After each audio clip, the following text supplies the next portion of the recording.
Kenapa dimulai dari Hajar Aswad? Satu poin. Siapapun kita pasti terlahir dari Siti Hajar atau seorang ibu. Makanya Hajar Aswad itu bentuknya seperti kemaluan perempuan. Makanya maaf ya, kenapa Nabi Muhammad mengajarkan ngecup Hajar Aswad? Maksudnya bukan nyium batu, cintailah ibumu gitu. Jadi kalau datang ke sana ngecup Hajar Aswad, pulang sama ibunya berantem mulu, abis gitu ngecup Hajar Aswadnya bayar lagi gitu ya, bayar loh sekarang. Jadi sekarang orang ngecup si Hajar Aswad, mencium Hajar Aswad, lupa hakikatnya bahwa Hajar Aswad itu simbol dari Siti Hajar. Jangan lupa ya, di tempat kita tawaf itu ada 3 poin penting: Hijr Ismail, Makom Ibrahim, Hajar Aswad. Ibrahim, Ismail, Siti Hajar. Ibu, bapak, anak.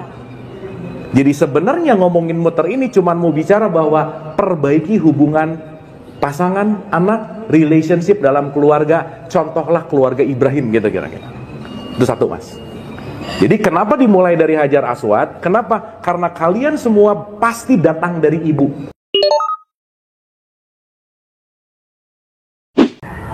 Bismillahirrahmanirrahim. Assalamualaikum warahmatullahi wabarakatuh. Guys, kembali lagi bersama gue Salam Gofari. Gue lagi ada di pinggir jalan nih, di Jalan Proklamasi ya. Subhanallah, di terik matahari yang Allah masih berikan kepada kita semua, maka pantaslah kita bersyukur kepada Allah, mengucapkan kalimat yang pantas terucap dengan lisan kita, yakni ucapan Alhamdulillah. Salat dan taslim juga kita sampaikan kepada Muhammad Rasulullah SAW, insan yang mulia, yang dimuliakan oleh yang maha mulia, insan yang agung, yang diagungkan oleh yang maha agung. Guys, tadi kita lihat tayangan sebuah pernyataan yang menyesatkan dari seorang bernama Abu Marlo. Dari seorang bernama Abu Marlo. Lu tahu nggak Abu Marlo itu siapa? Abu Marlo itu dulunya seorang pesulap, tapi subhanallah, saat ini dia menjadi seorang penceramah, tapi menyampaikan ayat-ayat Quran, tafsiran-tafsiran Quran dengan tafsiran yang nyeleneh. Mungkin ini salah satu contoh dari hadis Nabi Muhammad SAW ketika Nabi Muhammad SAW menggambarkan akhir zaman, yakni akan bermunculan Ruwaibidah. Seorang yang dia bukan ahli, tapi dia bicara tentang agama. Subhanallah.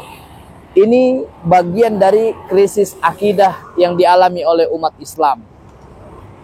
Kita lihat dan kita saksikan bersama bagaimana pendapat Abu Marlo tentang bagaimana syariat Hajar Aswad, Ka'bah, Baitullah, Masjidil Haram. Ini tempat yang mulia, ini tempat suci, ini tempat yang Allah agungkan. Bahkan di dalam Al-Quranul Karim, Allah Subhanahu wa ta'ala berfirman, wa ij'alnal baita masabatan linnasi wa amna wattakhidhu min maqami Ibrahim musalla wa ahidna ila Ibrahim wa Ismail an tahira baitiya lit-taifin wal akifin wa ruk'is sujud. Allah jadikan Ka'bah, Baitullah, Masjidil Haram tempat untuk berkumpul seluruh manusia di dunia ini. Wa amna, dan tempat yang aman. Wattakhidhu min maqami Ibrahim musalla. Allah mengambil sebahagian makom Ibrahim. Buat teman-teman, buat lu semua yang pernah datang menjalankan ibadah umroh, haji, nanti di situ ada tempat makom Ibrahim, yakni tempat berdirinya Nabi Ibrahim alaihissalam, cetakan kaki Nabi Ibrahim alaihissalam. Tempat makom Ibrahim ini Allah ambil sebahagian untuk tempat sholat. Setelah kita tawaf, nanti ada sunnah kita sholat di makom Ibrahim. Wa ahidna ila Ibrahim wa Ismail, dan Allah pernah merintahkan Ibrahim dan Ismail, tahira baitiya lit-taifin wal akifin wa ruk'is sujud, untuk tempat tawaf, ruku, sujud, i'tikaf yang ada di Ka'bah Baitullah. Kita tahu bicara Ka'bah ada 4 rukun di sana. Rukun Iraki, rukun Yamani, rukun Syami, dan Hajar Aswad. Subhanallah, Hajar Aswad disebut dengan bentuk seperti kemaluan wanita. Ini sebuah penghinaan, guys. Gue pastikan Abu Marlo ini telah menghina Hajar Aswad. Abu Marlo telah menghina bagaimana syariat yang Allah turunkan kepada Nabi Ibrahim dan Nabi Ismail alaihissalam. Dan dia juga bilang bahwasanya Ka'bah itu ada Hijr Ismail, Hajar Aswad, dan Makom Ibrahim. Subhanallah, ini penyampaian yang gak tepat. Gue pengen sampaikan gini. Dulu sebenarnya Hajar Aswad ini bentuknya satu bongkahan batu. Di dalam hadis sahih yang mulia, kita bacakan dalil di mana Rasulullah SAW bersabda, nazalal hajarul aswad minal jannah. Allah turunkan Hajar Aswad ini dari jannah, dari surganya Allah Subhanahu wa taala. Wa huwa asyaddu bayadan minal laban fasawaddathu khotoya bani Adam. Jadi Allah turunkan Hajar Aswad ini dari jannah dalam kondisi berwarna putih dari susu. Kemudian dosa-dosa anak Adam lah yang membuatnya sampai berwarna hitam. Kenapa sampai bilang Abu Marlo ini mengatakan ini seperti kemaluan perempuan? Lu harus paham sejarah Abu Marlo. Lu jangan ngomong sembarangan tentang Quran. Lu jangan ngomong sembarangan tentang Islam. Lu jangan ngomong sembarangan tentang syariat. Kalau lu gak paham itu. Kalau lu gak paham sejarah, lu jangan ngomong sembarangan.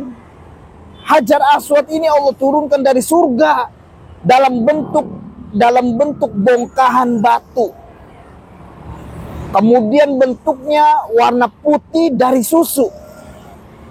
Namun dosa-dosa anak Adam lah yang membuatnya hitam. Artinya nggak dalam bentuk seperti yang lu bilang. Mirip dengan kemaluan wanita. Allahu Akbar, Allahul Musta'an. Gue bisa pastikan Abu Marlo kalau dia belum bertobat pada Allah Subhanahu wa taala akan mendapatkan azab terbaiknya dari Allah. Gue saranin buat Abu Marlo harusnya lo bertobat pada Allah Subhanahu wa taala. Yang kedua, kenapa sekarang bentuknya seperti bongkahan ada 8 buah? Ya, bentuknya bongkahan kecil. Karena di tahun 317 Hijriyah, Hajar Aswad pernah dirampas, pernah dijarah. Siapa yang menjarah? Syiah dari kalangan Qoromitoh saat itu. Siapa yang memimpin? Abu Thahir. Yang saat itu mereka sedang melaksanakan ibadah haji. Di hari Tarwiyah mereka ngacak-ngacak, mereka merampok jamaah haji. Bahkan sampai menjarah Hajar Aswad. Subhanallah. Ini sejarah yang ada di dalam sejarah umat Islam. Artinya, gue pengen luruskan buat seluruh jamaah, buat seluruh kaum muslimin, buat seluruh sahabat-sahabat channel Al-Mudhafari yang dimulakan Allah Subhanahu wa taala, jangan sampai terperdaya dengan apa yang disampaikan Abu Marlo. Jangan sampai lu akhirnya menjadi sesat dari pemikirannya Abu Marlo. Jangan sampai lu ikut andil apa yang disampaikan sama Abu Marlo. Na'udzubillah summa na'udzubillahi min dzalik. Apa yang disampaikan sama Abu Marlo ini jelas sebuah penistaan. Ini jelas sebuah diskredit terhadap Islam. Ini jelas sebuah penistaan terhadap Ka'bah Baitullah Masjidil Haram. Ini jelas sebuah penistaan atas syariat Hajar Aswad, di mana Rasulullah SAW pun menganjurkan kita menciumnya. Kenapa? Karena ini menjadi sebuah penggugur dosa dari Allah Subhanahu wa taala. Itu aja pesan dari gua semua untuk lu Abu Marlo dan buat kita semua kaum muslimin dimanapun lu semua berada. Barakallahu fikum wa faqakumullah. Assalamualaikum warahmatullahi wabarakatuh.